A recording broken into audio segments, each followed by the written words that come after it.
Have you ever wondered why we are always warned about water and electricity, and why a metal spoon gets heated so quickly in hot soup? It all comes down to how different substances conduct electricity and heat. So today we are going to talk about one of the most important topics of chemistry, IGCSE Chemistry, which is how different particles, how different substances actually conduct electricity. After this video, you're going to be very clear about three major things. First of all, you're going to clearly understand how different substances conduct electricity. Secondly, how you can answer IGCSE questions regarding this topic very clearly and easily. And third, you will understand a special case about graphite. So without wasting any time, let's establish the single most important rule. If any substance conducts electricity, it must have two things. First of all, it must contain charged particles, and second condition, the charged particles must be free to move. If either of these conditions is not met, that substance will not conduct electricity and electricity will not flow. And in case of charged particles, we are basically talking about ions and delocalized. Let's understand how ionic compounds are formed. Now we know that metal atoms donate electrons and form cations to achieve the electronic configuration of its nearest noble gas atom, right? Now we have non-metal atoms who accept or gain electrons and they form cation absolutely because of the same reason. Now when metal cations and anions are strongly bound by strong electrostatic force, they form a giant ionic lattice. Now this is how ionic bonds form, and ionic bonds have ions in them, which is very important to know because as we have seen, charged particle ions help us to conduct electricity. Let's talk about solid ionic compounds. And as they're ionic compounds, they will have ions, but the problem is that in solid state, ionic compounds have ions which are fixed in position. That means locked in the lattice, and they cannot move. We have ions, but the ions are not free to move. So it's only fulfilling the first condition, that we have charged particles, but not the second condition, the charged particles are not free to move. That is why solid ionic compounds do not conduct electricity. Now you might have a question like, explain why sodium chloride, solid sodium chloride, do not conduct electricity. So your answer would be that sodium chloride is an ionic compound, and we know that ionic compounds have ions. Then you can follow through and write the answer like this. So this is why we can see the solid ionic compounds cannot conduct electricity. Now about molten ionic compounds, that means we have heated the solid ionic compound and melted them. Now when we have melted them, we have provided them heat energy. Now the ions have enough energy to break free from the lattice, so they are not fixed in positions anymore, and they can move through the structure, they can move freely, and they can carry electricity. And that is why molten ionic compounds will conduct electricity.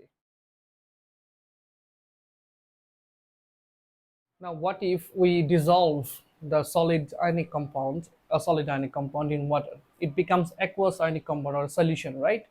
In solutions, we have again ionic compounds, so they have ions. But when you have dissolved ionic compound in aqueous solution, that in water, that you have converted it to aqueous solution, what happens is the water molecules pull apart those ions from their lattice.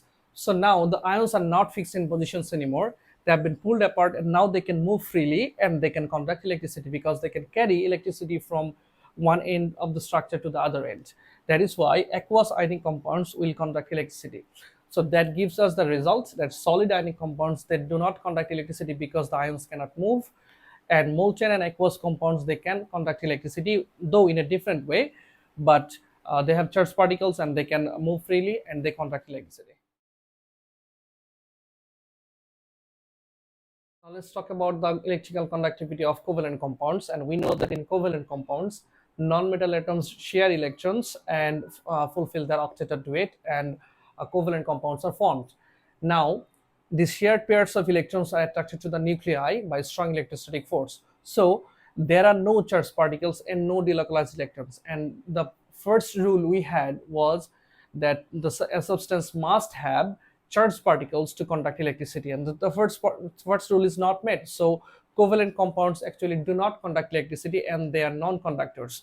For example, let's say we have pure water, H2O, pure water, right? So we know that water is formed like oxygen is there, and electrons are shared between hydrogen and oxygen, and they form these bonds where the shared pairs of electrons are attracted to the nuclei of oxygen hydrogens, and that's how water is formed. So there are no charged particles, like no ions in there and no delocalized electrons, so water will not conduct electricity. But we are always warned about water and electricity, right? Why is that? Let's talk about. Now let's see the difference between pure water and mineral water. First of all, we talked about pure covalent compounds that do not conduct electricity, just like pure water, because there are no charged particles and no carrier of electricity, so they do not conduct electricity and are non-conductors. But the water we generally have is mineral water. Now in mineral waters we have mineral ions like sodium plus, potassium plus, calcium, nitrate in forms of nitrate carbonates. So we have sodium carbonate, nitrate. They're in small amounts, but we still have mobile ions, right? So these mineral ions can actually carry electricity, and that is why mineral water will conduct electricity, because mineral water is fulfilling both the conditions. It has charged particles in forms of mineral ions, and these charged particles are also mobile and free to move. So pure water will not conduct electricity, but mineral water conducts electricity. Now, who are the best conductors of electricity? Metals, right? Now let's understand why metals conduct electricity. First of all, we know that in metals the atoms lose their last shell electrons. They do not stay in their place. Now for example, let's say sodium. We have sodium configuration is 281, right? So in the last shell we have one electron. Now these electrons in a metal structure, they do not stay in their place and they can roam free the whole structure. So these electrons can move through the structure, right? Now these electrons which are moving through the structure, they are called delocalized electrons. Now these delocalized electrons, as they are mobile and also charged, they can carry electricity.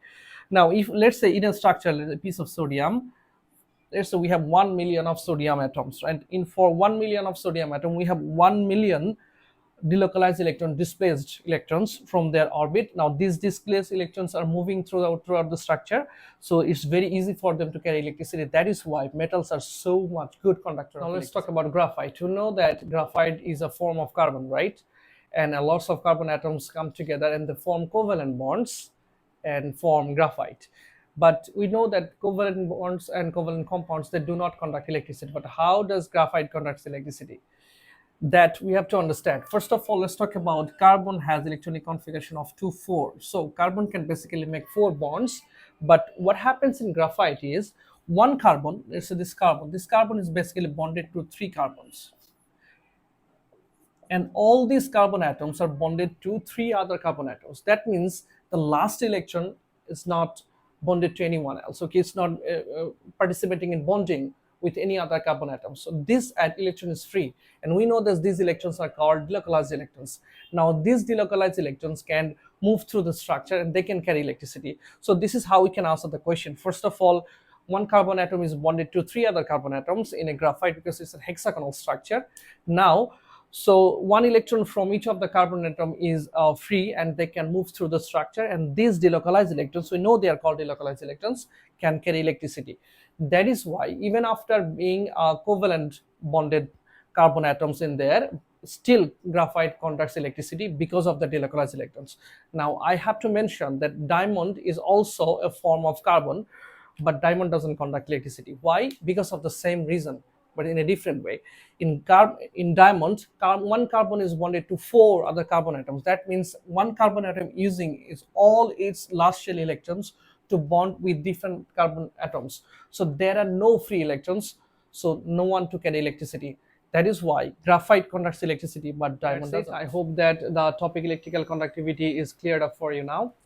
If you like this video and it was helpful for you, give me a thumbs up and subscribe to the channel for upcoming videos. Now, if you have any question, you can ask me the question and drop your question in the comment box, and I'll try to answer as much as possible. See you in my next video.